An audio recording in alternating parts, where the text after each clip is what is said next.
जय हिंद बच्चों। तो लेकर आ चुका मैं आप लोगों के लिए वॉल्यूम एंड सरफेस एरिया का नेक्स्ट एमसीक्यूज का वीडियो। तो लास्ट वीडियो में मैंने आप लोगों को ये क्वेश्चन नंबर 8 तक कंप्लीट करवा दिया था और अब बारी हमारे पास क्वेश्चन नंबर 9 टू ऑनवर्ड को डिस्कस करने की।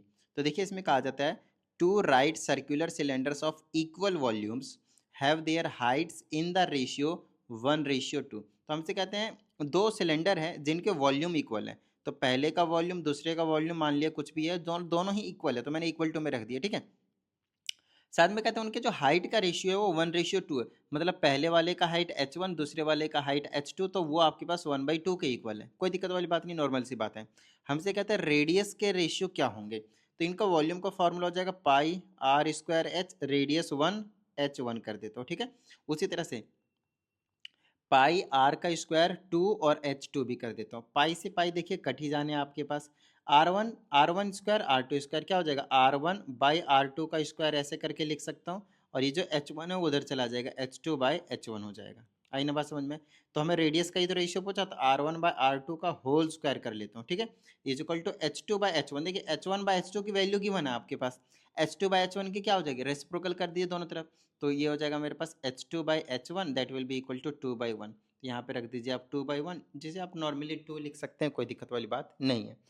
अब हमसे पूछा है कि रेडियस का रेशियो क्या होगा। रेडियस का रेशियो का क्या मतलब है, R1/R2। तो R1/R2 that will be equal to, square को आप उधर भेज दिए तो अंडर रूट में चला जाएगा। तो ये हो जाएगा आपके पास 2/1। तो ये आ गया आपके पास अंडर रूट 2। बताइए किस तरह की कोई प्रॉब्लम। तो अंडर रूट 2/1 भी लिख सकते हैं, कोई दिक्कत वाली बात नहीं है। तो अंडर रूट 2:1, ये आपके पास इसका ऑप्शन का आंसर आ जाएगा, ऑप्शन नंबर बी। आई ना बात समझ में, ठीक है ना। ओके, तो चलिए आगे की बात कर लेते हैं हम। नेक्स्ट आपके पास क्वेश्चन नंबर 10। इसमें कहते हैं the ratio between the curved surface area and the total surface area of right circular cylinder. Curved surface area divided by total surface area, ये जो रेशियो है 1:2 है। क्या है आपके पास, 1:2 है। अब कहता है इसमें if total surface area is this. Total surface area का फॉर्मूला क्या होता है, 2πRh प्लस 2πr², या फिर आप इसको 2πr ब्रैकेट में r+h भी लिख सकते हैं। ये आपके पास 616 सेंटीमीटर स्क्वायर जो वो गिवन है। ठीक है, अच्छा यहाँ पे इसका रेशियो का मतलब क्या, यही चीज़ है कि 2πRh divided by 2πRh plus 2πr² किसके इक्वल है, 1 के इक्वल है, ऐसा दिया हमें, है ना। अच्छा, अब ये सिंपल सी बात हो गई। अब हम यहाँ से क्या करने वाले हैं, देखिएगा अब हमसे क्या पूछा है, if the total surface is this. हमें अब क्या करना है, वॉल्यूम का फॉर्मूला निकालना है। किसका फॉर्मूला निकालना है हमें, वॉल्यूम का, ठीक है ना। अच्छा, तो यहाँ से हम क्या करते हैं, देखिए यहाँ से मैं एक काम करता हूँ, किसकी वैल्यू निकाल ली जाए, इस वाले को ना, कर्ड सरफेस एरिया को x मान लेते हैं और टोटल सरफेस एरिया को y मान लेते हैं। तो वो क्या हो गया आपके पास, 1/2। ठीक है, अच्छा यहाँ से कर्ड सरफेस एरिया की वैल्यू निकाल लेंगे। यहाँ से हम कर्ड सरफेस एरिया की वैल्यू निकाल लेंगे, मतलब x की वैल्यू निकाल लेंगे, तो हो जाएगा y/2। ये y इधर भेज दिया, ठीक है ना। तो इसके जगह पे कर्ड सरफेस एरिया की जगह आप y/2 रख सकते हैं, और ये प्लस में 2πr² है, 2πr का स्क्वायर है, इज इक्वल टू 616 है। और ये जो y है वो और कुछ नहीं है, ये y क्या है आपके पास, टोटल सरफेस एरिया जो कि आपके पास 616 है। यहाँ पे 616 डिवाइडेड बाई 2 रख दीजिए, प्लस में 2πr का स्क्वायर इज इक्वल टू 616 हो जाएगा। अब इसे इसको काट देते तो ये हो जाएगा 308, और प्लस में 2 मल्टीप्लाई पाई, पाई की जगह हो जाएगा आपके पास 22/7। यहाँ से हमें रेडियस ही तो निकालना है एक बार, है ना। तो मेरे पास यहाँ से काटा पीटी कर सकता हूँ मैं। अच्छा, 308 पहले उधर भेज दीजिए, तो ये हो जाएगा 44 divided by 7 times r² is equal to 606 में से माइनस कर दीजिए 308, तो मेरे हिसाब से 308 ही बचने वाला है ना। और ये जो नीचे वाला 7 है ऊपर चला जाएगा, 44 आपके पास नीचे आ जाएगा। तो ऐसा करते हैं 11 से काट देते हैं इसको 4 बार में, 11 दूनी 11 8 88, इससे इसको उड़ा देंगे 4 7 28, तो r की वैल्यू 49 बचा ना इधर, अंडर रूट लेंगे तो 7 आ जाएगा। तो रेडियस तो 7 आ गया भाई। अच्छा, रेडियस अगर 7 है तो हम क्या कर सकते हैं, यहाँ से बेसिकली हाइट इजीली निकाल सकते हैं। और अगर आपने हाइट निकाल लिया तो बस वही काम बन गया। क्यों, क्योंकि हमें क्या निकालना है, वॉल्यूम ऑफ द सिलेंडर। तो वॉल्यूम निकाल देंगे भाई। तो चलो फटाफट क्या करते हैं हम, वॉल्यूम निकाल देते हैं। वॉल्यूम का फॉर्मूला होता है πr²h। कैसे निकालोगे बच्चा, अभी तो हमें सिर्फ रेडियस पता चला, हाइट भी तो निकालना है। चलो हाइट निकाल लेते हैं, इस वाली इक्वेशन में पुट कर देते हैं, ठीक है ना, इस वाली जगह पे। पुट करके निकाल लेते, सॉल्व कर देते। तो 2 मल्टीप्लाई पाई, पाई के जगह पे आपके पास कितना है 22/7, ठीक है, इंटू में आर के जगह भी 7 है और इंटू में हाइट को हाइट रखते हैं, प्लस में 2 पाई आर स्क्वायर को हमने सॉल्व किया हुआ है क्या, नहीं किया हुआ, चलो कर लेते हैं। 2 मल्टीप्लाई पाई की जगह 22/7, आर का स्क्वायर मतलब 7 मल्टीप्लाई 7 इज इक्वल टू 616। यहाँ से हमें सिर्फ रेडियस निकालना है और कुछ नहीं, ठीक है ना। 7 से 7 कैंसिल हो जाएगा तो मेरे पास बचेगा 44 टाइम्स एच प्लस का, यहाँ पे 7 से 7 कैंसिल हो जाएगा और यहाँ पे मेरे पास क्या बच जाएगा 22 दूना 44, 22 सतह 154 होता है, 154 और डबल कर देंगे तो 308 हो जाएगा, है ना। 154 को डबल कर देंगे तो 8, 15 दूनी 30, 308 हो जाएगा। ये 308 उधर चला जाएगा तो माइनस हो जाएगा तो 308 ही बना लेगा। और यहाँ से हाइट की वैल्यू निकाल देंगे तो 308 में से डिवाइड कर देंगे को, तो काट देंगे तो कितना हो जाएगा आपके पास 11 से 4 बार में, 11 से 2 बार में, 8 बार में, 4 से 7 बार में, हाइट भी 7 निकल कर आ गया भाई, कमाल है। ओके, तो रेडियस और हाइट आपके पास इक्वल है। अब आप वॉल्यूम निकाल सकते हो आराम से। पाई की जगह 22/7 इंटू में रेडियस की जगह 7 तो आर स्क्वायर हो जाएगा, हाइट की जगह भी 7, 7 से 7 को कैंसिल कर दीजिए, 22 सतह 154, 154 सतह 154 को मल्टीप्लाई कर दीजिए आप 7 से, 7 चौके 28 के 8 बच गए 2, 15 सतह 105 और 2 107, 1078 सेंटीमीटर स्क्वायर, ये आपके पास आ जाएगा आंसर। बताइए किसी तरह की कोई प्रॉब्लम, नॉर्मल सी बात था, है ना। सेंटीमीटर स्क्वायर नहीं सेंटीमीटर क्यूब, क्योंकि वॉल्यूम निकाला हुआ है ना। चलिए, कुछ इसी तरह से आपके पास जो क्वेश्चन है वो आगे भी है, तो इसको मैं एक बार मैं इरेज कर देता हूँ फटाफट, क्योंकि स्पेस यहाँ पे काफ़ी ज़्यादा चाहिए। एमसीक्यूज थोड़े थोड़े से लेंथी हैं, थोड़े थोड़े से लेंथी हैं, ठीक है ना।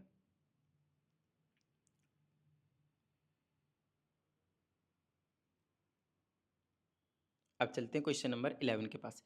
इसमें कहते हैं the number of coins of this diameter and this thickness to be melted to form a right circular cylinder of height this and diameter this. देखिए, मैं आपको एक चीज़ बता देता हूँ, जब भी आपसे नंबर पूछा जाए, किसी भी चीज़ का नंबर पूछा जाए, इस वाले चैप्टर में कभी नंबर पूछा जाए तो कई बार आपसे एरिया से रिलेटेड देंगे चीज़ें और नंबर पूछेंगे, कई बार आपको वॉल्यूम, कभी भी इस टाइप की चीज़ें पूछे जाए ना, तो आपको ध्यान रखना है नंबर का फॉर्मूला होता है वॉल्यूम डिवाइडेड बाय वॉल्यूम। तो ऊपर किसका वॉल्यूम, नीचे किसका वॉल्यूम, ऊपर वॉल्यूम रखना है आपके पास बड़े वाले का, बड़े वाले का, और नीचे वॉल्यूम रखना है आपको हमेशा छोटे वाले का। यहाँ से आपके पास हमेशा न्यूमेरिक वैल्यूज निकल कर जो है वो नंबर्स जो है वो निकल कर आ जाएंगे। फॉर एग्जांपल, आपसे इसमें कहा गया है कि नंबर ऑफ कॉइन्स बताने हैं जिसका डायमीटर ये है और रेडियस ये है। तो सबसे पहले तो आपको ये दिमाग लगाना पड़ेगा कि भाई ये जो कॉइन होते हैं, कॉइन वो किस फॉर्म में होते हैं, कौन सा शेप होता है इसका। तो आपको मैं बता दूं ये सिलेंड्रिकल के फॉर्म में होता है। देखिए, कॉइन आपके पास इस तरह से रहता है, आप लोगों को पता है ये कॉइन इस तरह से रहता है ना। अब आपको एक चीज़ बता दूं, कॉइन इस तरह से रहता है, ठीक है। कई बच्चों को लगता है कि सर ये सर्कुलर है, दैट्स फाइन कि वो सर्कुलर है। If you ignore the thickness, if you ignore the height, that is your coin, there is no problem, that is your circle basically. But if you don't ignore its thickness, अगर इसकी thickness कितनी है, height कितनी है basically, अगर आप उसे ignore नहीं करते हैं तो वो एक सिलेंडर बन जाता है। आप मुझे एक बात बताइए, आप क्या कीजिए, बहुत सारे कॉइन को एक के ऊपर एक के ऊपर एक के ऊपर रख दीजिए। अब आपको क्या मिल रहा है, सिलेंडर मिल रहा है ना, है ना। तो उसी तरह से कह रहा हूँ, अगर आप हाइट को इग्नोर ना करें तो आपको सिलेंडर मिलेगा। और यहाँ पे इग्नोर करने के लिए बोला ही नहीं है भाई, इन्होंने स्पेशली बोला है कि हमें हाइट भी कंसिडरेशन में रखना है। तो देखिए, नंबर कैसे निकलेगा, वॉल्यूम ऑफ बड़ा वाला वॉल्यूम क्या होगा, बहुत सारे कॉइन को पिघला रहे हैं और उससे हम एक नया सिलेंडर बना रहे हैं। तो ऊपर ये वाला, नीचे वाला जो बड़े वाला सिलेंडर है, राइट सर्कुलर सिलेंडर, उसका वॉल्यूम रखेंगे। तो उसका फॉर्मूला होता है पाई आर स्क्वायर एच। तो बड़ा बड़ा लिख देता हूँ, चलो। तो रेडियस भी बड़ा वाला ले लेता हूँ, तो पाई बड़ा वाला और ये वाला इस तरह से लिख लेता हूँ। नीचे में कॉइन के लिए पाई आर स्क्वायर है, छोटा छोटा यूज कर लेता हूँ, पाई से पाई कट जाएगा, बस रेडियस हाइट पुट करना है और हमारे पास काम बन जाएगा। तो बड़े वाले सिलेंडर का रेडियस कितना है देख लीजिए, डायमीटर दिया 4.5, तो इसको चेंज कर देते हैं, 4.5 को 2 से डिवाइड करेंगे, डेसिमल हटाएंगे, नीचे 0 आ जाएगा, टिडिंग टिडिंग 9/4, 9/4 आ जाएगा। तो 9/4 मल्टीप्लाई 9/4 दो बार लिखूंगा क्योंकि आर का स्क्वायर था। और हाइट देखिए कितनी, 10 सेंटीमीटर, तो 10 ले लीजिए। और पूरे के नीचे में डिवाइड में कितना है देख लीजिए, आर का स्क्वायर। तो रेडियस का स्क्वायर कितना है, 1.5 सेंटीमीटर डायमीटर है, ठीक है ना। तो उसको रेडियस में कन्वर्ट कर देंगे तो 2 से डिवाइड कर देंगे, डेसिमल हटाएंगे, नीचे 4, टिडिंग टिडिंग 3/4। तो ये होगा मेरे पास 3/4, ठीक है ना। 3/4 मल्टीप्लाई 3/4, कोई दिक्कत वाली बात नहीं है भाई। और इंटो में हाइट, हाइट कितनी दे रखी, 0.2, 0.2, ठीक है, यूनिट भी सबका सेम होना चाहिए, ध्यान रहे। इसको डेसिमल हटाइए, नीचे आपके पास 10 लग जाएगा। ठीक है, अब काटापीटी कर देते हैं, रेसिप्रोकल कर दीजिए इनको। तो ये हो जाएगा 9/4 मल्टीप्लाई 9/4 मल्टीप्लाई 10, ऐसे रखते हैं और इसको रेसिप्रोकल कर देंगे तो ये ऊपर नीचे हो जाएगा। तो 4 ऊपर गया, 4 ऊपर गया, 10 ऊपर गया और नीचे आ गया 3 मल्टीप्लाई 3 मल्टीप्लाई 2। अब काटापीटी कर दीजिए भाई, 3 तिया 9, 9 से 9 कट गया। ठीक है ना, ओके। एक दोनों 4 से दोनों 4 कट गए। ठीक है ना, 2 से इसको काट देंगे तो 5 बार में, ओके। और 9 पचे 45 और 4 से मल्टीप्लाई करेंगे तो आ जाएगा 450। इसका मतलब ये है कि 450, 450, ये ऑप्शन नंबर बी। 450 कॉइन्स को हमें मेल्ट करने पड़ेंगे इतने मेजरमेंट के एक राइस सर्कुलर सिलेंडर को बनाने के लिए। आई ना बात समझ में? बड़ा ही मतलब एप्लीकेशन वाले क्वेश्चन जो आपके पास वो पूछे गए हैं। चलिए, तो देखिए अब क्वेश्चन नंबर 12 है हमारे पास। इसमें कहते हैं भाई, a rectangular tin sheet 12 centimetre long and 5 centimetre broad. इसका मतलब समझ रहे हैं आप लोग?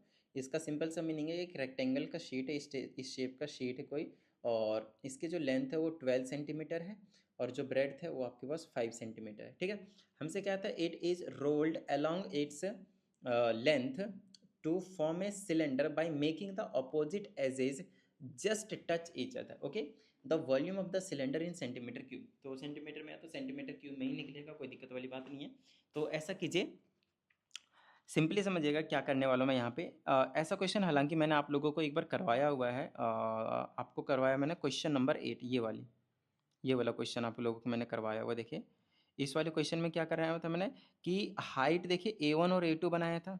हाइट एक बार हमने A1 बनाया था और एक बार हमने A2 बनाया हुआ, राइट, ये वाली चीज़। तो उसके अकॉर्डिंग मैंने आप लोगों को सीट को समझाया था कि एक बार हाइट अगर इसको बनाना है तो इस तरह का सिलेंडर बन जाएगा, अगर एक बार हाइट इस वाले को बनाना है तो लंबा सा सिलेंडर बन जाएगा, चाहे आप इस तरह से बना लें या तो इसको खड़ा कर दें इस तरह से। तो ये चीज़ समझाया था मैंने आप लोगों को, वही काम यहाँ पे करना है और कुछ नहीं। वहाँ पे तो दो दो करवाया था, यहाँ पे सिर्फ एक ही करना है।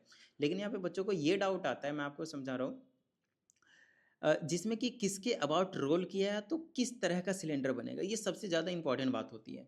तो हमसे कहते हैं it is rolled along its length, इसके लेंथ के अबाउट, मतलब इस तरह से रोल करेंगे, ये वाला बेस का काम करेगा।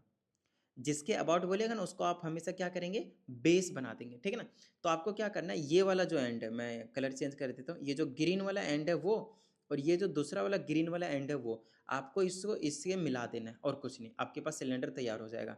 आपको कुछ इस तरह से मिला देना इन दोनों को, तो आपके पास देखिए ये वाला ना इस टाइप का एक सिलेंडर जो है वो मिल जाएगा। अब इसमें हाइट का काम कौन करेगा, ये 5 काम करेगा, बोलिए हाँ या नहीं। आई ना बात समझ में, ये हाइट काम करेगा। और अच्छा, ये वाला जो रोल होकर पूरा नीचे क्या बनेगा, सर्कुलर का बेस बनेगा भाई। तो सर्कुलर का बेस का मतलब ये क्या है, सरकमफ्रेंस हुआ, और सरकमफ्रेंस का क्या मतलब होता है, 2πr, ये सर्कल ही तो है। और वो कितना है मेरे पास, 12 है। तो यहाँ से r की वैल्यू निकाल देंगे तो हो जाएगा 12/2π। 2 से 2 कैंसिल कर दीजिए, 6, तो आ गया मेरे पास 6/π। मेरी बात ध्यान से सुनिएगा, यहाँ पे मैंने पाई की वैल्यू पुट ही नहीं किया। अब बात आती है क्यों। द रीज़न इज सिंपल कि हमें जो आंसर गिवन है वो आपके पास पाई के टर्म्स में है भाई, पाई के टर्म्स में है। जब हमारे पास आंसर ही पाई के टर्म्स में है तो हम पाई की वैल्यू क्यों यूज़ करें भाई, क्यों ही पुट करें। आ रही है बात समझ में, ठीक है ना। और वैसे भी अगर हम लॉजिकली सोचते हैं तो हमसे पूछा है इसमें कि वॉल्यूम क्या होगा, तो वॉल्यूम का formula pi R square H. अब देखो पाई तो यहाँ पे न्यूमरेटर में है, तो डिनोमिनेटर में आने का तो कोई लॉजिक ही नहीं बनता भाई। तो डिनोमिनेटर में तभी आ सकता है जब रेडियस में पाई वैल्यू नीचे आ रही होगी। आई ना बात समझ में। तो कई बार हमें क्या करना पड़ता है, क्वेश्चन को करने के लिए हमें क्वेश्चन से आगे सोचना पड़ता है, तब जाकर मजा आता है। चलो भाई, अब इसमें हमसे कहा जाता है बस यही काम करना था। अब वॉल्यूम निकाल देंगे, रेडियस पता ही है, हाइट के बारे में पता है हमें, हाइट 5 है तो पाई की जगह पाई रखूंगा, रेडियस की जगह 6/पाई रख दूंगा, और इसका स्क्वायर है तो स्क्वायर, हाइट की जगह पाई। ठीक है, चलिए ये हो गया आपके पास पाई मल्टीप्लाई 6×6 = 36 डिवाइडेड बाय में पाई का स्क्वायर हो जाएगा, और इंटू में ये 25 हो गया। पाई से आप एक पाई को कैंसिल कर देंगे और 36×5 कितना होता है, 6×5 30 के 0 बच गए, 3 3×5 15 और 3 18, 180, और नीचे में एक पाई बच गया, और ये सेंटीमीटर क्यूब में आपका आंसर आ जाएगा 180/पाई, the option number D. I hope आपको समझ में आ गया होगा। आइए नेक्स्ट क्वेश्चन की हम बात कर लेते हैं। जो नेक्स्ट क्वेश्चन आपके पास वो बड़ा ही इजी है, बिल्कुल सिंपल क्वेश्चन है, मुझे नहीं पता क्या है, मैंने अभी तक रीड भी नहीं किया है, बट मैं बोल देता हूँ इजी है ताकि आप लोगों को ज़्यादा कोई टेंशन ना हो। इसमें कहता है if the radius of the base of a right circular cylinder is half, अगर स्टार्टिंग में कुछ था राइट सर्कुलर सिलेंडर, अगर मैंने उसके रेडियस को पहले के मुकाबले आधा कर दिया, keeping the height same, height को मैंने सेम रखा है, तो what is the ratio of the volume of the new cylinder to that of original cylinder. तो नया सिलेंडर मतलब आर डैश कर देता हूँ, आर डैश का स्क्वायर और एच तो सेम ही था, फिर स्टार्टिंग वाला पाई आर स्क्वायर एच था, ऐसे कर देते हैं, ठीक है ना। तो पाई से पाई कट जाएगा, आर डैश कितना नया वाला रेडियस कितना किया था हमारे पास, रेडियस कितना किया था नया वाला, पहले का आधा, तो पहले वाला तो आर था, उसका आर अपॉन में 2 कर दिया, और ये स्क्वायर और इंटू में हाइट हाइट भी आप कैंसिल कर सकते हैं, और डिवाइडेड बाय में ओरिजिनल आर स्क्वायर, इससे नीचे कुछ नहीं तो 1, और उसको आर स्क्वायर बाय में 4 इंटू में इसको रेसिप्रोकल कर देंगे तो 1 अपॉन आर स्क्वायर, इससे ये कैंसिल हो जाएगा, तो 1:4 आपके पास आंसर हो जाएगा। देखा कितना आसान सा क्वेश्चन था ये। आई होप आपको चीज़ें जो है वो अच्छी तरीके से क्लियर हो रहे होंगे। आइए नेक्स्ट क्वेश्चन की बात करते हैं। इसमें कहा जाता है the curved surface area of cylinder is 44 centimetre square. Cylinder का कर्ड सरफेस एरिया मतलब 2πr/h दिया हुआ है, 4400 सेंटीमीटर स्क्वायर है, ठीक है ना। कहता है the circumference of its base is 110, तो ये तो बड़ा आसान दिया, सरकमफ्रेंस मतलब 2πr होता है, इसके जगह पे 110 दे रखा है आपके पास, कितना 110 दे रखा है, और इंटू में हाइट रखिए, और यहाँ से आप सबसे पहले क्या कर दीजिए, हाइट निकाल लीजिए, तो 4400 110 कैंसल कैंसल कैंसल, हाइट हो गया 40। बताइए किस तरह की कोई दिक्कत नहीं ना। चलो भाई, हाइट तो हमने निकाल दिया, अब हमसे क्या पूछा है, अब देखिए यहाँ से हम रेडियस भी निकाल सकते हैं, कैसे, 2πr कितना दे रखा आपके था, 110 दे रखा था, यहाँ से रेडियस निकाल लिए, 2 × 22/7 × r is equal to 110, radius इधर रखिए तो ये आ जाएगा 110 के साथ मल्टीप्लाई हो जाएगा 7 और डिवाइड हो जाएगा 2 × 10, 2 से काट दीजिए इसको 55 बार में, 11 से काट दीजिए 2 बार में, 11 से काट दीजिए 5 बार में, तो 11 पचे 7 पचे 35 हो जाएगा, तो रेडियस वैल्यू आ गई 35/2। अब आपसे बोला है कि वॉल्यूम क्या होगा नए उस वाले सिलेंडर का, तो वॉल्यूम का फॉर्मूला लगा दीजिए अब आप, πr²h, पाई की जगह 22/7, रेडियस की जगह 35/2 मल्टीप्लाई 35/2 2 बार कर देंगे हम, और इंटू में हाइट कितना दे रखा है आपके पास, हमने निकाला था भी, ये निकला था 40। चलो भाई कैंसिल करते हैं, 2 दूनी 4, 4 से काटेंगे 10 बार में कट जाएगा, 7 से काटेंगे इसको 5 बार में कट जाएगा, बस मल्टीप्लाई करना और कुछ नहीं, 22 × 5 × 35 × 10, ठीक है। चलो 22 पचे 110, तो ये हो गया 1100 और इंटू में 35, और 35 को अगर मैं 11 से मल्टीप्लाई करता हूँ तो 35 35 385, और ये हो जाएगा 00 38500 38,500 सेंटीमीटर क्यूब में आंसर आपके पास जो है वो निकल कर आ जाएगा, ठीक है ना। कैलकुलेशन में थोड़ी सी पकड़ अच्छे से बना के रखिए, ज़्यादा मज़ा आएगा। आई ना बात समझ में, ठीक है ना। चलिए, तो ये कहानी हो गई आपके पास क्वेश्चन नंबर 14 की। अब बात कर लेते हैं हम क्वेश्चन नंबर 15 की, ठीक है। इसमें कहते हैं कि भाई the radii of two cylinder are in the ratio this, तो R1/R2 की रेशियो दे रखा है आपके पास 2/3, their heights are in the ratio 5:3, तो H1 और H2 का रेशियो दे रखा है 5/3। कहता है the ratio of their cut surface areas is, तो पहले का कट सरफेस एरिया क्या हो जाएगा, 2πr1 और H1 कर देता हूँ, फिर से 2πr2 और H2 कर देता हूँ, टिडिंग टिडिंग कैंसिल, R1/R2 दे रखा है 2/3, और H1/H2 दे रखा है 5/3, तो 5 दूनी 10 बटे में 3 3 9, तो 10:9 नहीं हो जाएगा ये आपके पास। बताइए हाँ यानी, देखिए कितना आसान क्वेश्चन था ये बस, है ना। चलिए क्वेश्चन नंबर 15 भी हो गया हमारे पास। आइए क्वेश्चन नंबर हम 16 की बात करते हैं। इसमें कहते हैं 2 rectangular sheets of paper 30 centimetre length और 18 centimetre breadth are made into 2 right circular cylinder, one by rolling the paper along its length and the other its breadth, the ratio of the volume of the two cylinders thus formed। तो ये तो थोड़ा सा लेंदी हो जाएगा but ठीक है, ये क्वेश्चन मतलब नॉर्मल है।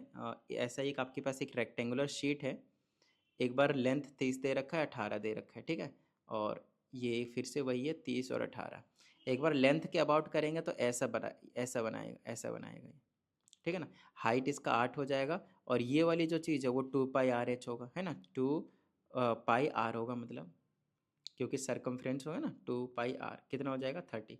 ऐसा क्वेश्चन एक 8 भी हो गया, एक 12 भी हो गया, और एक ये 16 हो गया, ठीक है ना। सेम कंसेप्ट के ऊपर बेस्ड क्वेश्चन। और हाइट आपके पास 18 जो है वो रहने वाला है, ठीक है ना। तो 2 पाई आर हो गया, यहाँ से निकाल देंगे 2 मल्टीप्लाई पाई की जगह 22/7 इंटू आर हो गया, तो मेरे पास 30 हो गया। तो यहाँ से रेडियस निकाल लेंगे तो क्या हो जाएगा 30 मल्टीप्लाई 7 डिवाइडेड बाय 2 मल्टीप्लाई 22, 2 से काट देंगे तो आ जाएगा 15 बार में, ठीक है ना। तो 15 सती 105, 105 बटे में 2 आ गया मेरे पास 22 आई मीन, ठीक है ना। और ये तो अब किसी से कट नहीं रहा भाई, कोई बात नहीं, चलो रेडियस का देख लेंगे बाद में। ये तो रेडियस निकल गया और इसका वॉल्यूम भी निकल गया, ओके। अब वैसे भी उसी हिसाब से इसका भी आएगा, है ना। अब इसमें क्या कहा है हमसे कि किसके अबाउट, अब की बार इसके अबाउट रोल करा है, तो ये वाली चीज़ ऐसे ऐसे लंबा सा बन जाएगा आपके पास, ऐसे लंबा सा। और आपके पास सरकमफ्रेंस की जगह पे 18 आएगा, तो मतलब 2 पाई आर जो होगा आपके पास वो 18 होगा। तो 2 मल्टीप्लाई 22/7 मल्टीप्लाई रेडियस, और ये हो जाएगा आपके पास 18, और रेडियस निकालेंगे तो आ जाएगा 18 मल्टीप्लाई 7, और ये हो जाएगा 2 मल्टीप्लाई 22, है ना। 2 से बन जाएगा 9 बार में, तो 9 सत्ती 63 बटे में 22 ऐसा रख देते हैं। तो R1 और R2 मतलब दोनों के अलग अलग पता चल गया हमारे पास। और हाइट आपको साफ साफ पता चल रहा होगा कि पहले वाले का जो हाइट होगा वो 18 होगा, और दूसरे वाले का ये वाला आपके पास हाइट होगा 30 होगा। तो दोनों का नए वॉल्यूम, दोनों का वॉल्यूम का रेशियो पूछा है ना हमसे, the ratio of the volumes the two cylinder. हाँ, तो पहले वाले का हो जाएगा पाई R1 स्क्वायर H1, और दूसरे को हो जाएगा पाई R2 का स्क्वायर H2, ठीक है ना। चलिए सॉल्व कर देते हैं, पाई से पाई कैंसिल हो जाएगा, R1 का स्क्वायर मतलब ये चीज़ हो जाएगी 105 बटे में 22, 105 मल्टीप्लाई 105 कर देता हूँ बटे में 22, 22 दो बार लिखूँगा क्योंकि स्क्वायर है, और इंटू में हाइट H1 की जगह कितनी थी हाइट है पहले वाले की 18, डिवाइडेड बाई दूसरे की ये आपके पास 63 डिवाइडेड बाई 22, और फिर से 63 डिवाइडेड बाई 22, और हाइट कितनी थी आपकी बार 30, बस यही निकालना है आपको। चलो काटापिटी करना शुरू कर देते हैं। 22 से 22 कैंसिल हो जाएगा, 22 से 22, अब चाहे तो रेसिप्रोकल कर लें अगर प्रॉब्लम होती है तो। अब मेरे पास जो बचा है वो ऐसा बचा है 105 मल्टीप्लाई 105 मल्टीप्लाई 18, और डिवाइडेड बाय में बचा है मेरे पास 63 मल्टीप्लाई 63 मल्टीप्लाई 30, 21 से काट देता हूँ, 21 या 63, 21 बचे 105, 21 या 63, 21 बचे 105, ठीक है। 3 से काट देता हूँ 10 बार में, 3 से काट देता हूँ 6 बार में, 3 से काट देता हूँ इसको हम 2 बार में, ठीक है ना। 5 से इसको काट देते हैं 2 बार में, 2 से 2 कट जाएगा, ऊपर 5 बचा नीचे 3 बचा, और तो कुछ नहीं बचा बस। तो 5:3 आपके पास आंसर हो जाएगा। कहाँ है भाई क्वेश्चन, है भी ये ऑप्शन में या नहीं है, 5:3 ऑप्शन नंबर डी, ठीक है ना। तो मेन चीज़ है आपका कंसेप्ट क्लियर होना चाहिए, एक बार कंसेप्ट अगर क्लियर हो जाएगा ना तो बस भाई मज़ा सा आने लग जाएगा, ठीक है ना। क्वेश्चन अपने आप बिल्कुल नॉर्मली आप मतलब फर्स्ट टाइम क्वेश्चन पढ़ेंगे एक ही बार में आपसे हो जाएगा। कई बार क्या होता है क्वेश्चन हमें समझ में नहीं आता, तो समझ में भी आना शुरू हो जाएगा आप लोगों को, ठीक है। आइए क्वेश्चन नंबर हम 17 की बात करते हैं, ठीक है। इसमें हमसे कहते हैं 2 cylindrical vessels with radii this and height this and this respectively filled with water. If this water when poured into a cylindrical vessel of this and this fills it completely, then the radius of the new of the vessel। तो बड़ा ही simple सा है, हमारे पास 2 cylinder थे अलग अलग measurement के, देख लीजिए। पहले वाले का सिलेंडर का जो रेडियस था वो था 15, रेडियस की बात कर रहा हूँ, और हाइट था 10। एक और वाले का आपके पास हाइट और रेडियस दे रखा है, रेडियस आपके पास पहले क्या है रेडियस, ओह 10 है, हाइट नहीं है रेडियस, ओके। देखिए इसमें बोले ना रेडियस कितना 15 और 10 है, तो पहले वाले का 15 है और दूसरे वाले का 10 है। बाद में कहता है हाइट पहले वाले का 35 है और हाइट दूसरे वाले का 15 है। हमसे कहते हैं if the water when poured into A cylindrical vessel, अगर ये दोनों ना वाटर से फिल्ड है पूरी तरह, ठीक है ना, ये भी और ये भी, और अगर हम इनका वाटर क्या करते हैं एक नए सिलेंडर में, बड़ा सिलेंडर होगा, अगर इसमें पोर कर देते हैं डाल देते हैं, तो हमसे बोला है कि जिसके सिलेंड्रिकल वो 15 सेंटीमीटर हाइट, इसकी 15 सेंटीमीटर हाइट ही है बस, तो हमसे पूछा कि इसका नया वाले का रेडियस कितना होगा। तो सिंपल है, देखिए जितना वॉल्यूम पहले वाले सिलेंडर का होगा इस वाले का उतना वॉल्यूम इतना इस जो भी होगा इसका भी दूसरे का, तो पहले का वॉल्यूम और दूसरे का वॉल्यूम दोनों को अगर मैं मिला देता हूँ तो किसके इक्वल होगा, ये जो नया वाला है उसके वॉल्यूम के इक्वल होगा। बोलिए हाँ या नहीं, बड़ा सिंपल सा कंसेप्ट है। तो पहले का वॉल्यूम मैंने ले लिया पाई R1 square H plus pi r2 square H. तो बड़े वाले का जो वॉल्यूम हो जाएगा उसको मैं रेडियस बड़ा आर ले लेता हूँ और हाइट भी बड़ा आर ले लेता हूँ। ठीक है, चलिए अब इनके वैल्यूज पुट करते हैं। एक काम कीजिए, इन दोनों में से पाई कॉमन ले लीजिए और इस वाले पाई से ना उड़ा दीजिए, तो मेरे पास बच जाएगा r1 का स्क्वायर एच और प्लस में r2 का स्क्वायर एच और इज इक्वल टू में बड़ा आर का स्क्वायर और टाइम्स एच बच जाएगा। आई ना बात समझ में? ठीक है ना। अब देखिए वैल्यूज़ को पुट करने और सॉल्व करने और कुछ नहीं। पहले का रेडियस 15 था तो 15 इंटू 15 कर देता हूँ क्योंकि स्क्वायर है, और इंटू में हाइट कितना था 35 था, बीच में प्लस। दूसरे का रेडियस कितना आपके पास 10 था तो 10 इंटू 10 कर देते और हाइट आपके पास 15 था, इज इक्वल टू बड़े वाले का रेडियस तो हमसे पूछा ही है और हाइट आपके पास 15 है। ठीक है, तो इनको भाई मतलब मल्टीप्लाई करना पड़ेगा। 15 15 225 होता है, 225 को मल्टीप्लाई कर दो 35 से, 225 multiply 35, it will turns out to 7875। ठीक है, बीच में प्लस। इसको मल्टीप्लाई करेंगे तो सिंपली 1500 आ जाएगा, है ना। 15 दिन 150 zero is equal to R का स्क्वायर और टाइम्स में 15 है। ठीक है, और इनको ऐड कर देता हूँ मैं। इसमें अगर मैं ऐड कर देता हूँ 1500 it will turns out to be 9375 और ये जो 15 है उसे मैं इधर ले आता हूँ तो इज इक्वल टू बना लेगा आर का स्क्वायर, और इसको मैं डिवाइड कर देता हूँ मैं 15 से, तो मेरे पास आ जाएगा 625 इज इक्वल टू रेडियस का स्क्वायर। तो आपको पता ही है यहाँ से रेडियस तो निकल ही जाएगा, स्क्वायर को रूट में भेज देंगे तो बताइए हाँ या नहीं, है ना। तो रेडियस हो गया मेरे पास 25। बताइए किस तरह की कोई प्रॉब्लम। तो ये जो नया वाला होगा उसका रेडियस आपको 25 लेना पड़ेगा, तो ये हो जाएगा आपके पास ऑप्शन नंबर डी। तो चलिए अब देखते हैं क्वेश्चन नंबर हम 18 को। इसमें कहते हैं a hollow garden roller is 63 centimetre wide और and with a girth 440 centimetre is made of iron, iron का बना हुआ है और 4 सेंटीमीटर थिकनेस है इसकी। ठीक है ना। फिर कहता है हमें वॉल्यूम क्या होगा जो आयरन यूज हुआ है। हमें पूरे सिलेंडर का आपके पास वॉल्यूम नहीं पूछा है, आयरन का वॉल्यूम क्या, आयरन का अमाउंट कितना है। ठीक है ना, चलिए वो हम बात कर लेंगे, आपको मैं समझा दूंगा। सबसे पहले आप समझिए, आप सबसे पहले ये समझिए कि भाई रोलर होता कैसा है। सबसे पहले आप ये इन्फॉर्मेशन को अच्छे से ग्रैब कीजिए। ठीक है ना। जैसे कि आप लोगों ने कभी रोलर देखा होगा तो आपको कुछ इस तरह के नज़ारे दिखाएंगे, बोलिए हाँ या नहीं। उसके बाद आपको पता होगा कि यहाँ से कुछ स्क्रू टाइप का लगा होता है और ऐसे करके हैंडल निकला हुआ रहता है, और आप लोग क्या करते हैं यहाँ से पकड़ते हैं इस तरह से हैंडल, मान लेते हैं यहाँ और यहाँ से पकड़ते हैं, और इसको आप या तो पुश करते हैं या तो आप इसको पुल करते हैं, राइट। अब इसमें क्या होता है कि ये जो कितना वाइड है, वाइड इसका है ना 63 सेंटीमीटर है। अब यहाँ पे बच्चे ना कन्फ्यूज़, क्या कंफ्यूज कि सर वाइड, तो इसमें वाइड कहाँ होता है। मैं आपको बता दूं, ये जो वाइड है वो कुछ और नहीं, इसकी लेंथ है। लोग सर ये क्या बात हुई, दिया वाइड है अब बता लेंथ रहे हो। एक चीज़ समझिएगा मेरे पास ध्यान से, जब आप इसे पकड़ रहे होते हैं, मान लेते हैं यहाँ और यहाँ से, मैं कहता हूँ कि कितनी चौड़ाई है इसकी, तो अपने हाथ को आप यहाँ पे ले आओगे, दूसरे हाथ को आप यहाँ पे ले आओगे दोनों कॉर्नर पे, और बोलोगे कि यहाँ से लेकर यहाँ तक इतनी चौड़ाई है, तो भाई वाइड का मतलब क्या हुआ, इसकी लेंथ नहीं हुई। आई ना बात समझ में, इसमें और दूसरा वाइड है कहाँ। आई ना बात समझ में। तो इसे ना आप हाइट बोलेंगे, लेंथ बोलें या हाइट बोले, एक ही बात है। तो 63 सेंटीमीटर हाइट की बात कर ली हमने एक सिलेंडर की।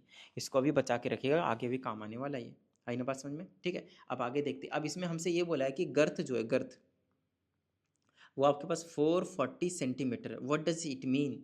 अगर आप लोगों ने बायोलॉजी 9th 10th की करी होगी तो उसमें एक टिश्यू नाम का चैप्टर आता है, उसमें हम क्या कहते हैं कि जो जब भी सेल डिफ्रेंशिएशन होता है तो उसकी जो गर्थ होती है, गर्थ वो आपके पास ज़्यादा हो जाता है। गर्थ ज़्यादा हो जाने का मतलब ये है कि मान लेते हैं ये अगर आपके पास एक पेड़ का स्टेम स्टेम तो स्टेम भी सिलेंड्रिकल शेप का होता है, तो स्टेम ना ज़्यादा मोटा हो जाता है। पहले मान लेते हैं कि इतना ही था पेड़, इतना था, सिर्फ इतना, ये वाला पेड़ था पहले, बाद में ये वाला बड़ा वाला हो गया। तो पहले तो इतना था आपके पास गर्थ इसकी, इसकी चारों तरफ से लेंथ सरकमफ्रेंस, बाद में इतना सारा हो गया, मतलब बढ़ गया। तो गर्थ का मतलब समझ में आ रही ना, गर्थ का मतलब ये चारों तरफ की लेंथ की बात कर रहा है, चारों तरफ की लेंथ की बात कर रहा है। और चारों तरफ की लेंथ का मतलब क्या हो गया, आउटर सरकमफ्रेंस आप कह सकते हैं। तो इसके ना, अच्छा दूसरी चीज़, आउटर में क्यों कह रहा हूँ, यहाँ पे सिंपली सरकमफ्रेंस भी कह सकता था, नहीं यहाँ पे आप सिंपली सरकमफ्रेंस नहीं कह सकते। सिंपली बात आप समझिएगा कि इसकी ना कुछ थिकनेस भी दे रखी है, थिक कई हम सिंपली तब कहते हैं कि भाई हाँ इसकी सरकमफ्रेंस है जब आपके पास थिकनेस को इग्नोर करके चलना पड़ता है। बट यहाँ पे ये जो थिकनेस है, जो वाइट कलर से मैं इसको थिकनेस बना रहा हूँ इसकी, वो आपके पास 4 सेंटीमीटर का गिवन है, आपके पास 4 सेंटीमीटर की थिकनेस गिवन है। आई ना बात समझ में, 4 सेंटीमीटर, ये जो थिकनेस है वो आपके पास 4 सेंटीमीटर की है, मतलब बढ़िया काफ़ी मोटा है। उसके बाद इधर से भी आपके पास वही 4 सेंटीमीटर की थिकनेस है, हर तरफ से ही आपके पास इस तरह से, है ना, ये वाली चीज़। अच्छा, ये वाले थिकनेस बनाने का एक बेनिफिट मिलेगा, आपका कॉन्सेप्ट जो है ना क्रिस्टल क्लियर हो जाएगा इससे। देखिए कॉन्सेप्ट का क्लियर करना यार बहुत ज़्यादा ज़रूरी है, बिना कॉन्सेप्ट को क्लियर किए मज़ा नहीं आने वाला, ध्यान रखना, ठीक है ना। चलिए, ये कहानी हो गई। और इधर चारों तरफ से भी थिकनेस आप कुछ ना कुछ यहाँ पे मेंशन करके ज़रूर रखेंगे, ये वाली थिकनेस, और इधर से भी वाइट वाले से मैंने कर दिया ये वाली थिकनेस, ठीक है इतनी बात। चलिए, अब ध्यान से समझिएगा कि अगर 4 सेंटीमीटर की ये थिकनेस है, उसका कहने का मतलब क्या है। इसका कहने का सिंपल सा मीनिंग है कि इसके दो रेडियस होंगे, एक आउटर रेडियस होगा और एक इनर रेडियस होगा। और गर्थ की मेजरमेंट हमेशा हम बाहर से करते हैं, तो आउटर रेडियस, देखिए आउटर रेडियस कहाँ से कहाँ तक होगा। ये जो व्हाइट वाला पोर्शन है वो 4 सेंटीमीटर, ये वाला, इसको मैं बड़ा करके दिखाता हूँ मैं आप लोगों को। ये वाला जो पोर्शन है यहाँ से यहाँ तक वो 4 सेंटीमीटर है, आई ना बात समझ में। तो यहाँ से लेकर यहाँ तक, यहाँ से लेकर यहाँ तक, और यहाँ से लेकर यहाँ तक का छोटा वाला रेडियस होगा। लेकिन यहीं से लेकर अगर मैं पूरा बाहर तक करूँगा तो वो बड़ा वाला रेडियस होगा। बताइए किस तरह की कोई प्रॉब्लम। बिल्कुल, ये चीज़ बहुत ज़्यादा इंपॉर्टेंट है भाई, आई ना बात समझ में। ये चीज़ बहुत ही ज़्यादा इंपॉर्टेंट है, ठीक है, इसको समझना बहुत ज़्यादा इंपॉर्टेंट है। तो हमसे जो गर्थ दिया है, मतलब चारों तरफ का जो सरकमफ्रेंस है वो 2 पाई बड़ा वाला आ रहा है, और वो कितना आपके पास 440। तो यहाँ से आप बड़ा वाला आ रहा है ईजिली निकाल सकते हैं। 2 × 22/7 into R that is equal to 440। यहाँ से हम रेडियस की वैल्यू निकाल लेंगे बड़ा वाला, तो हो जाएगा 440 मल्टीप्लाई 7 ऊपर चला जाएगा, 2 × 22 नीचे, 2 से काट देंगे तो 220, और इसे इसको काट देंगे तो 10 हो जाएगा, इसे इसको करेंगे तो 70 आ जाएगा। तो बड़ा वाला रेडियस जो आया आपके पास वो 70 सेंटीमीटर आया। सबसे पहली बात, ये जो क्वेश्चन है वो लॉन्ग क्वेश्चन में देना चाहिए था इनको, पता नहीं क्यों, मतलब कई ऐसे क्वेश्चन मैं देख रहा हूँ जो कि मतलब MCQ उसका क्वेश्चन तो है ही नहीं भाई, देखो कुछ भी कहो, ठीक है ना। इसमें अगर आप शॉर्ट ट्रिक वगैरह भी लगाते हैं, जो कि कहीं ना कहीं शॉर्ट ट्रिक, क्या ही शॉर्ट ट्रिक इसमें लगाओगे, इसमें कॉन्सेप्ट तो क्लियर होगा तभी आपके पास वो शॉर्ट ट्रिक ही बन जाएगा एक तरीके से। तो बड़ा वाला रेडियस आपके पास 70 सेंटीमीटर आया, इसका मतलब समझ रहे हैं कि छोटा वाला रेडियस कितना हो रहा होगा, अंदाज़ा लगाइए, अंदाज़ा लगाइए। हाँ 66 हो रहा होगा, क्योंकि यहाँ से यहाँ तक पूरा का पूरा 70 है, सॉरी 70 है, तो यहाँ से लेकर यहाँ तक ये वाला इनर रेडियस 66 होगा, ठीक है ना। तो आपके पास दो रेडियस पता चल गए, एक बड़ा वाला आर जो कि 70 सेंटीमीटर है, एक छोटा वाला आर जो कि 66 सेंटीमीटर हो जाएगा। अब बात आती है इन दोनों रेडियस को पता करके हम करेंगे तो करेंगे क्या, आइए मैं आपको समझाता हूँ। अब याद कीजिए, हमें मटेरियल निकालना है, मटेरियल मतलब ये वाइट वाला पोर्शन निकालना है कितना है, मतलब ये जो भी मटेरियल यूज है आयरन का बना हुआ नहीं, तो कितना आयरन है, वही तो इसका वॉल्यूम पूछा है हमसे। वॉल्यूम ये नहीं पूछा कि कितना इसके अंदर स्पेस है या कितना ये स्पेस को ऑक्यूपाई कर रहा है, ये पूछा है कि कितना मटेरियल उसमें लगा हुआ है, मतलब लोहा पूछा। उसके लिए आप क्या कर सकते हो पता है, बड़ा वाला वॉल्यूम ले लीजिए, बड़ा वाला तो पाई आर स्क्वायर, और हाइट तो सेम ही रहेगा, उसमें से माइनस कर दीजिए छोटा वाला वॉल्यूम। बोलेंगे सर इसमें दो वॉल्यूम कहाँ से आ गया, आया है, आप देख नहीं पाए। एक तो है वाइट वाले का ये बाहर बाहर वाला का पोर्शन, यहाँ से लेकर बिल्कुल बाहर तक का, और एक छोटा वाला पोर्शन है ये वाला अंदर वाला, ये वाला, ये वाला, यहीं तक यहीं तक यहीं तक यहीं तक यहीं तक, ये दो सिलेंडर हैं इसमें। तो अगर बड़े वाले सिलेंडर में से अंदर का जो छोटा वाला जो खाली वाला लग रहा है आपको, अगर मैं उसे सब्ट्रैक्ट कर दूँ तो बचेगा क्या, जो आयरन यूज्ड है, यही तो हमें पता करना है। आई ना बात समझ में। तो मैं क्या करता हूँ, अब मैं इसमें सारी वैल्यूज़ को पुट करके सॉल्व कर देता हूँ, ठीक है। आप चाहें तो पाई और एच कॉमन ले सकते हैं, और ये बच जाएगा बड़ा का आर स्क्वायर और माइनस छोटा आर स्क्वायर, ठीक है। चलिए वैल्यूज़ को पुट करिए, पाई की जगह 22/7, एच हाइट कितनी थी याद कीजिए, 63 थी ना, 63 बोला था ना कि बचा के रखिएगा आगे काम आएगा, देखो अब काम आने लगा है। फिर बड़ा वाला रेडियस है 70 का स्क्वायर, और माइनस छोटा वाला रेडियस है 66 का स्क्वायर, तो 7×9 = 63, और 22 दें कितना होता है, 220 में 22 कर देंगे 198 आ जाएगा, 198 आ जाएगा। अब इसको समझिएगा बड़े प्यार से, 70 का स्क्वायर मुझे नहीं पता कितना होता है, 4900 हो जाएगा। बट मैं क्या करता हूँ, इसको मैं a+b और a-b से खोल देता हूँ, तो ये हो जाएगा 70 + 66, और दूसरे ब्रैकेट में हो जाएगा 70 - 66। इससे क्या होगा, कैलकुलेशन थोड़ा सा ईजी हो जाएगा। तो 198 मल्टीप्लाई ये कितना हो जाएगा 136, और इंटू में ये कितना हो जाएगा आपके पास only 4। Just we have to multiply this values and just we have got the answer. It's 198 multiply by 136 multiply by 4, right. So it's answer will be 107712। It's too big number, 107712। Let's check कि भाई यही है भी option में या फिर नहीं। हाँ, ये आपके पास है ही नहीं। कोई बात नहीं, एक बार हम रीचेक कर लेते हैं, क्योंकि हो सकता है हमने कुछ मिस्टेक कर दिया हो। लेट्स हैव अ लुक, कहाँ पे गलती करी है भाई। आपके पास हाइट 63 था, ठीक है। वाइड आपके पास गर्थ 440 2 पाई आर 40 7 इधर गया, 2 से 22 बार में कैंसिल किया, 10 50 70 बना, ठीक है। 4 माइनस कर देंगे थिकनेस तो छोटा आर निकल जाएगा, ठीक है। Pi R square H pi H R square 70 A plus B तो कितना हो जाएगा 70 66 136 30 30, हाँ बिल्कुल सही है। माइनस करेंगे 4। देखिए मेरे हिसाब से तो कहीं पे भी कुछ किसी भी तरह की कोई भी गलती नहीं है, फिर भी अगर एक बार आप कैलकुलेशन करके चेकआउट कर लीजिएगा, अदरवाइज़ मेरे हिसाब से तो मिस प्रिंट है, ठीक है ना। क्वेश्चन में ऑप्शन जो भी दिया हुआ है आपके पास यहाँ पे मेरे हिसाब से